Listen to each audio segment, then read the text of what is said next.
အားလုံးပဲမင်္ဂလာပါတူရီဝင်နာ channel ကနေပြီးတော့ပြန်လဲကြိုဆိုလိုက်ပါတယ်ဗျဒီနေ့မှာတော့ကျွန်တော်23ရက်3လ2026ကနေပြီးတော့28ရက်3လ2026ထိတပတ်စာနှစ်ချုပ်ဗီဒီယိုကိုပြောပြပေးကြပါရဗျဟုတ်ကဲ့ပါပထမဆုံးအနေနဲ့ကျွန်တော်တပတ်စာအတွက်နေ့တိုင်းနေကုန်ကီးတွေချင်းတွေအရင်ဆုံးပြောပြပေးကြပါရတနေ့ကနေနေကုန်အတွက်ဆိုလို့ရှိရင်တော့234ကီး2ခွန်ချင်းဖြစ်ပါတယ်တနေ့လာနေကုန်အတွက်ဆိုလို့ရှိရင်တော့234ကီး2ခွန်ချင်းဖြစ်ပါတယ်ဗျအင်္ဂါနေ့နေကုန်အတွက်ဆိုလို့ရှိရင်တော့128ကီး305အချင်းဖြစ်ပါတယ်128ကီး305အချင်းဖြစ်ပါတယ်ဗျဗုဒ္ဓဟူးနေ့နေကုန်အတွက်ဆိုလို့ရှိရင်တော့15ခွန်ကီး16ချင်းဖြစ်ပါတယ်15ခွန်ကီး16ချင်းဖြစ်ပါတယ်ဗျကြာသပတေးနေ့နေကုန်အတွက်ဆိုလို့ရှိရင်တော့459ကီး16ချင်းဖြစ်ပါတယ်459ကီး16ချင်းဖြစ်ပါတယ်ဗျ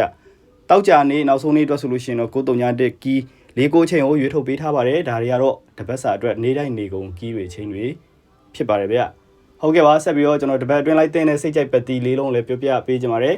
ဒီတပတ်အတွက်ရွေးထုတ်ပေးထားတဲ့စိတ်ကြိုက်ပတ်တီလေးလုံးကတော့8931ဆိုပြီးတော့လေးလုံးရွေးထုတ်ပေးထားပါတယ်8931ဖြစ်ပါတယ်ဗျ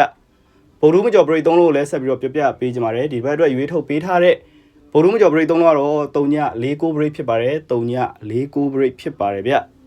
ဗုဒ္ဓမကျော်9လုံးခွေကိုလည်းပြောပြပေးကြပါမယ်ဒီတပတ်အတွက်ရွေးထုတ်ပေးထားတဲ့9လုံးခွေကတော့12345ဖြစ်ပါတယ်12345ဆိုတဲ့9လုံးခွေဖြစ်ပါတယ်ဗျ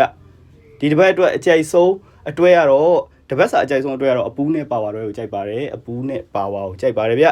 ဒီတပတ်အတွက်မထွက်မရှိပတ်သီးနဲ့ break ကတော့9ပတ်သီးနဲ့9 break ဖြစ်ပါတယ်9ပတ်သီးနဲ့9 break ဖြစ်ပါတယ်ဗျတနင်္လာနေ့နေကုန်အတွက်အကြိုက်ဆုံးလုံးပိုင်းနှလုံးကတော့2ခွန်လုံးပိုင်းဖြစ်ပါတယ်2ခွန်လုံးပိုင်းဖြစ်ပါတယ်ဗျတနင်္လာနေ့နေကုန်မထိမပေါက်ကီး3လုံးကတော့234ကီးဖြစ်ပါတယ်234ကီးဖြစ်ပါတယ်ဗျဟုတ်ကဲ့ပါကျွန်တော်ရဲ့တပတ်စာနှစ်ချုပ်ကနေနေလည်းအဆင်ပြေကြပါစေအောင်မွေရကြပါစေအမြတ်ဆုံးများစွာရရှိကြပါစေဗျကျွန်တော် channel ကိုအများကြီးအားပေးနေတဲ့အတွက်ကြောင့်လည်းကျေးဇူးများကြီးတင်ပါတယ်ခုနှစ်ရက်သားသမီးများအပူရရှိလို့ရှိရင်လည်းအမြန်ဆုံးငြိမ်းကြပါစေဗျနော်